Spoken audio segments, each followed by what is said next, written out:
Matapos ipakilala ang Bogie brand motorcycle sa Malaysia sa pamamagitan ng Formica Rosa 150 na kung tawagin ay FR150, ang motor na to ay mahihahanay sa mga 150cc displacement dito sa Pilipinas, kagaya na lang ng Sniper 155, Suzuki Rider 150, Winner X 150 at SYM BF3i 185cc. Ang Bogie Formica Rosa 150 ay nagkakahalaga ng 8,888 Malaysian ringgit at available na to sa mga authorized dealer sa Malaysia.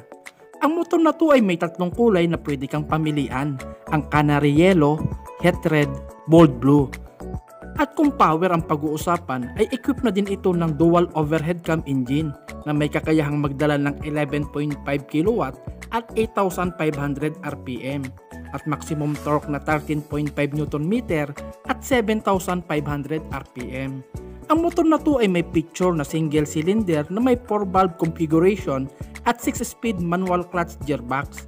Ang FR150 ay fitted ng 244mm disc brake ang unahan at 203mm disc brake sa hulihan na may dual channel anti-lock braking system.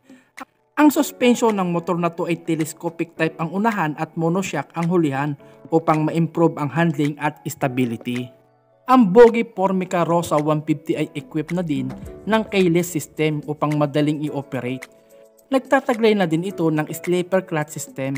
Ang FR150 ay fully LED na din ang unahan at hulihang ilaw upang makadagdag visibility lalo na sa gabi. Ang display panel ng motor na to ay LCD na din mga paps. Nagtataglay na din ito ng USB charging port. At kung sakaling dalhin sa Pilipinas ang motor na to mga paps, may laban kaya ito sa mga branded dito sa Pilipinas mga paps. Bali hanggang dito na lamang ang maikling content ko at sana nagustuhan nyo.